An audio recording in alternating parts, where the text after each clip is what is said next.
Peace and light, that old guy Australia. Like, share, subscribe, hit the notification button, and you'll know when I'm doing a video. And it's important that if you don't like this video, just scroll along, push the scroll button all the way to the end, turn play on, watch the last few seconds, and at least I'll get a view.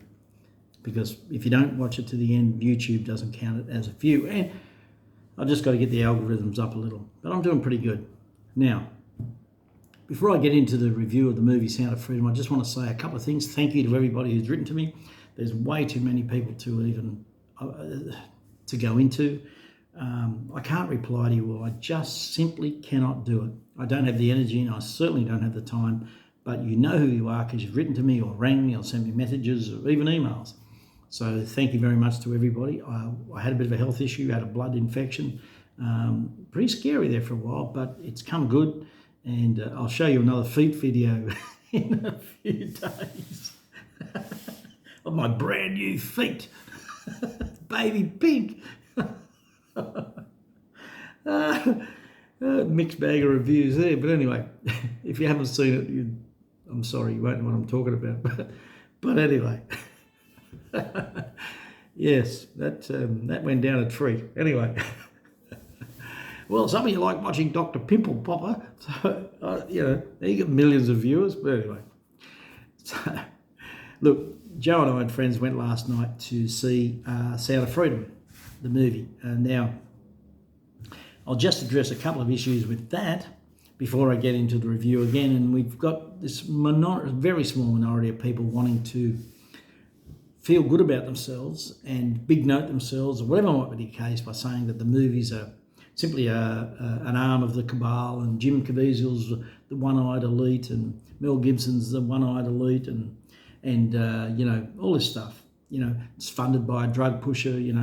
Bloody what's his name? Slim, is connected to this Clinton Foundation. On and on and on with this rubbish, and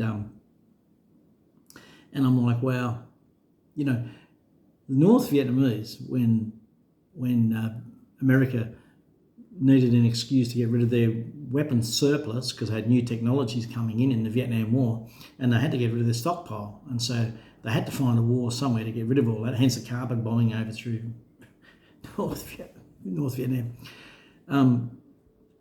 When they attacked over there, which they were only there in advisory capacity, but when they went over there, North Vietnamese had French muskets, single-shot muskets. That's all they had. And they had to figure out a way to fight the Americans. And one of the best ways they figured out was the Americans used to set up these outposts all along the border, so half a kilometre apart or wherever it might be, and they would, supply the outpost with latest guns and ammunition, whatever else they had. And so the Viet Cong realised early on, if they could overrun one of these outposts, they get all these really U-boot weapons and stockpiles of bloody ammunition, the whole thing. And then they realised that when they did it, the Americans would then resupply it.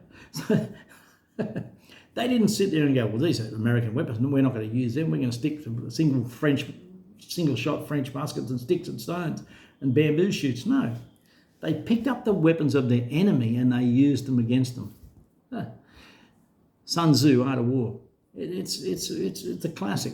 So if you're worried about the movie and you're worried about this movie being some kind of thing and you're just putting money in the coffers of the cabal, go for your life. Just leave it alone. Don't try and convince everybody that they're wrong and you're right and you've got the truth. Just leave it alone. Seriously, drop it. Right? Just ignore it. Stop putting your little 2 cents worth into comments here and there and snagging everybody's posts who have seen it and write something nice about it, and you get in there going, oh, you're supporting the cabal. Shut up. Now, Jason Shirker is one of the, I think it's about 20 executive producers. Mel Gibson produced it. You can see his footprint all over it. It's his style. I'm not a big fan of Mel Gibson's cinematography so much. No, not cinematography, his direction. If you know his movies, it's a style he employs and utilises, and I'm just not a fan of it. It doesn't matter. The movie itself is very, very good in that respect, in its cinematography, etc. A bit corny in places, but it was pretty good.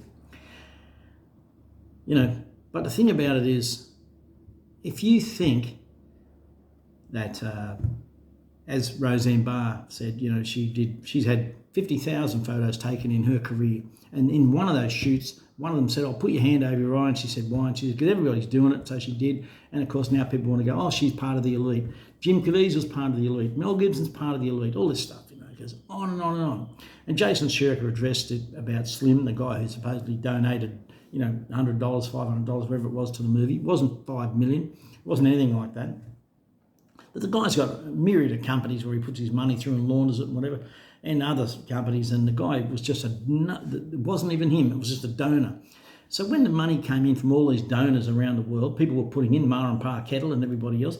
They didn't do FBI checks and police checks on everybody to find out who the hell they were. The money went in. They thank you very much, send them out a letter.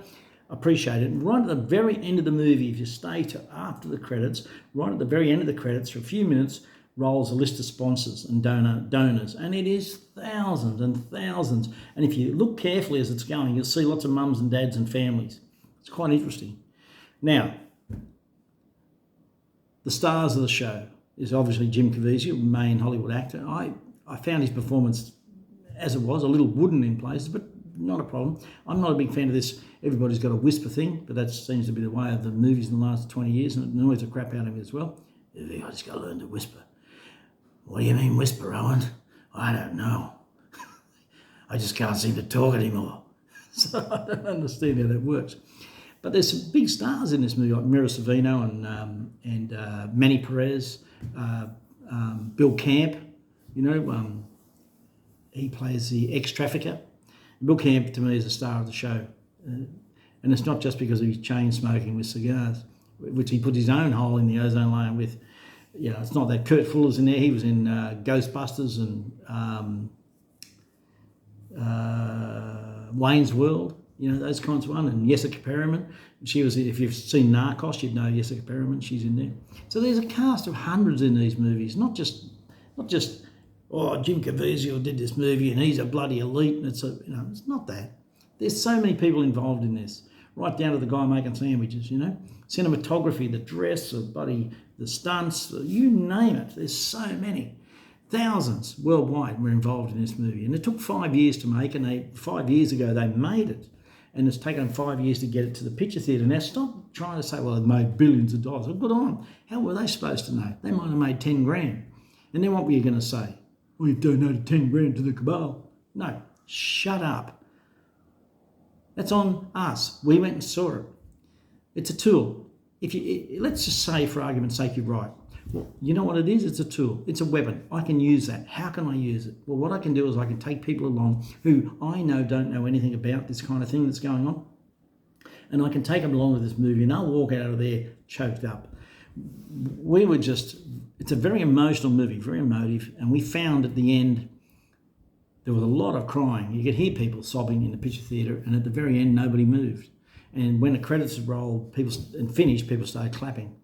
And we even sat there after that. It was very emotional. It did take a lot out of us to watch it. And I'm very familiar with this stuff. If you know me, you know that I have said over and over and over and over for decades, it's all about the children, all about the children. When it comes out what they've been doing and what they've done and what they're involved in, people like the Clinton Foundation, Red Cross, various organisations around the world, various from Haiti through to what's happening now in Ukraine. Once you understand what they've been doing with the children in these areas, what's been going on, and the evil that's being perpetrated and how they're doing this, and it will be exposed one day, God willing. And when it is, then you are going to just die in your boots. I've said this over and over, and it is all about the children. Everything is focused around the children. So this movie, take people along who haven't seen it. Take them along. Urge them to go and see it. Ask them to go with you. Even if you've seen it, take them along. That's what it's about. Use the movie to create and promote awareness. That's what this is about, because there's going to be more of these coming out now. There's been some bold stands, like from Mark Wahlberg. There's been some very bold stands from some Hollywood actors who are now realising that if they work together, then they're not going to suffer the same consequences as people like Anthony Bourdain.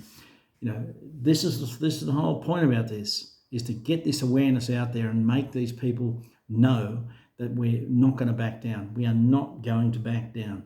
This is going to become a focal point. They're not trying to, lure you in and dull your senses and go, oh, I've seen it now, well, that's it. No, this is going to continue, and it can only grow momentum. We need to roll down the hill like a snowball. We need to turn into that avalanche. And that's the only way we can do that, is if you help promote raising awareness of this. Tell people who don't know. Take them to see it. Urge them to see it. Sit with them. I've used this when the trailer first came out. I began using this to talk to people, and when it's so simple. I get entry points all the time. Now I can get onto Epstein's Island, the Leela Express. I can get onto Anthony Bourdain, talk about him, and various people throughout Hollywood history who've lost their lives trying to expose this stuff. So this is what I use it for. It's another tool in my arsenal, and that's what you really need. Okay? Don't look at it negatively. Don't listen to those people that want to put their little 2 cents in there and go, "Ooh, we're really cool because we got the truth, and you guys are just asleep and delusional." No, we're not. We're not. And you're not anything. You're just a person. You're same. The only difference between, there's no difference between you and me. We both got to sit to shit. That's it. So no difference between you and me and royalty. We all do the same poop. Just saying. Peace and light, that old guy. Australia, like, share, subscribe. Hit the notification button, and you'll know when I'm doing a video. And thank you once again for all the messages. I can't get back to you, but thank you very, very much.